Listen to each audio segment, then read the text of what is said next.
अस्सलाम वालेकुम। कैसा है ना, आज का जो टॉपिक है ना वो निकाह से रिलेटेड है। और ना, ये सबके लिए बहुत बड़ा सवाल है। हर किसी के लिए, मुफ्ती हो, काजी हो, मौलवी हो, इमाम हो, उम्मती हो, शिया और सुन्नी, चौबीस, अहले हदीस, देवबंदी, ये जितने फिरके में बटे हुए हैं ना, इस सबके लिए एक सवाल है जो मैं देख रहा हूँ उसके बारे में। अभी चंद रोज पहले एक निकाह में गए थे हम, तो वहां पे ना मैंने एक चीज देखी। वहां पे वो लोग कुछ स्पीकर्स या डीजे कुछ बज रहा था, कुछ गाने बज रहे होंगे, पता नहीं, मैंने गानों पे ध्यान नहीं दिया। तो वो इमाम साहब बहुत भड़क गए थे, जो काजी आए हुए थे बहुत भड़के हुए थे। वो बोले बंद करो, ये हराम है, ये इस्लाम में साबित नहीं। तो मैंने भी बोला बंद कर दो सब। और सब हो गया, निकाह हो गया। निकाह होने के बाद वो जो काजी साहब थे वो 5,000 रुपया लिए निकाह पढ़ा के देने का। तो अभी कैसा है, वो जो माहौल था ना, खुशी का माहौल था, और मैं नहीं चाहता था कि मैं मेरे वजह से उनकी खुशियों में खलल पड़े। नहीं तो मैं पूछता उनको वहीं पे था, उस काजी को, कि जो आपने तो कहा कि वो जो गाना बज रहा है या जो कुछ है वो हराम है, इस्लाम से साबित नहीं होती वो चीज। तो ठीक है, पर वो जो आपने 5,000 रुपए लिए निकाह पढ़ा के देने के बाद, जो हदिया बोलकर जो आप लिए हो ना, तो यार वो इस्लाम में कहीं साबित नहीं है। ना कुरान की कोई आयत उसके हक में दलील देती है, ना किसी भी हदीस में वो उसके बारे में जिक्र है। तो वो जो चीज है आपने जो लिए वो 5,000, वो कहाँ से साबित है? तो अभी इसमें आपसे आप जैसे बहुत कुछ समझदार लोग हैं आप लोगों में, वो बोलेंगे कि भाई उनका घर कैसे चलेगा अगर वो लेंगे नहीं तो मेरे भाई, अगर दीन पढ़ाने के बाद या दीन सिखाने के बाद हदिया लेते हो आप लोग, तो ये तो गलत चीज है, क्योंकि इस्लाम में ना दीन की कोई कीमत नहीं लगाई गई है। और आपको जवाबदारी दी गई है दीन सौंपने की।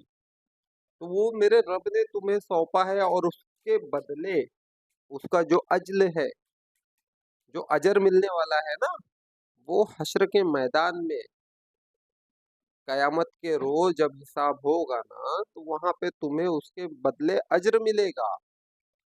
लेकिन तुम दुनिया की दौलत के पीछे पड़ गए।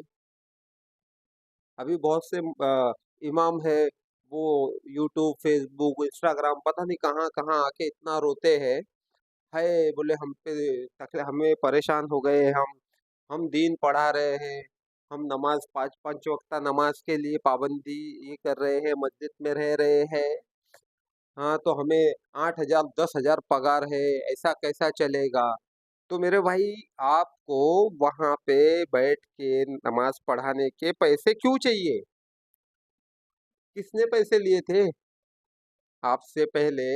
हमारे नबी के दौर में, सहाबा इकराम के दौर में, ताबईन के दौर में, तबे ताबईन के दौर में, वलिया इकराम के दौर में, किस वली ने या किस सहाबी ने या किस ताबीन ने उजरत ली है नमाज पढ़ाने की?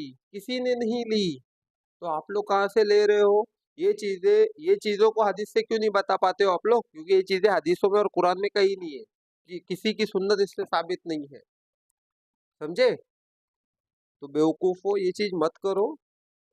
उम्मत को अच्छी भी बात सिखाओ ना। हर चीज ठीक है यार, दुनिया भी है, वो नहीं समझ रहे, उन्हें दीन समझाओ। लेकिन कैसा है, आप लोगों को देख के वो दीन सीख रहे हैं, तो उन्हें समझ में आ रहा है कि हर चीज ना पैसे से हिसाब क्लियर कर दिया जाता है। उन्हें हश्र के मैदान के डर बताओ कि हश्र के मैदान में क्या होगा। लेकिन तुम लोग उन्हें बेवकूफ बनाते जा रहे हो, वो तुम्हारे ही रास्ते पे चल रहे हैं। वो ये आज के जो मुसलमान हैं, ये दीन को है ना, दीन को नबी के रास्ते पे चल के हासिल नहीं कर रहे। ये जो है ना, ये मौलवियों के रास्ते पे चलकर हासिल कर रहे हैं। तो भाई, दीन जो है ये नबी से है, मौलवियों से नहीं। तो इन जाहिलों से बचो। और कोशिश करो, मेरे रब ने तो हुक्म दिया है ना, अगर तुम पढ़ा सकते हो निकाह तो तुम खुद अपनी बेटी का निकाह पढ़ा सकते हो। क्यों नहीं पढ़ा रहे हो तुम सीख नहीं रहे हो। मैं इसके पहले भी कई वीडियो में कह चुका हूँ, शौहर अपनी बीवी को गुस्ल दे सकता है, बीवी अपने शौहर को दे सकती है, बाप अपनी बेटी का निकाह पढ़ा सकता है, हाँ, या अपने बेटे का निकाह पढ़ा सकता है, या चाचा भी पढ़ा सकता है। अगर आलिम है तो ये जाहिलों की क्यों जरूरत है। क्योंकि ये आपको दीन जो सिखा रहे हैं ना, ये एक बस नुस्खा देते हैं, अलहम्दो पढ़ लो, कुल अल्लाह पढ़ लो, चारों कुल याद करो। भाई सिर्फ नमाज पढ़ने से सब कुछ नहीं होगा, बाकी चीजें भी करना है आपको दिन में।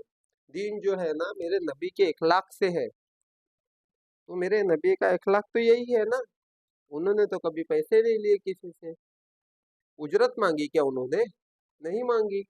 उन्होंने तो आपको कलमा दिया, कुरान दिया, नमाज दी। हाँ, ये जो इतने बड़े बड़े सहाबी इकराम है वो नबी की बदौलत आए। उन्होंने उजरत ली आपसे, या हजरत अबू बकर ने उजरत ली, या हजरत उमर ने उजरत ली, या इमाम अली मकाम मौला अली अलैहिस्सलाम ने आपसे उजरत ली? नहीं ली ना। तो फिर क्यों समझ नहीं आता? आप दीन से रोटी जोड़ रहे हो, और जो दीन से रोटी जोड़ेगा ना, अल्लाह ने हश्र के मैदान में उसका हिसाब बहुत मजबूती से होगा। तो क्यों दुनिया के चक्कर में आखिरत खराब कर रहे हो?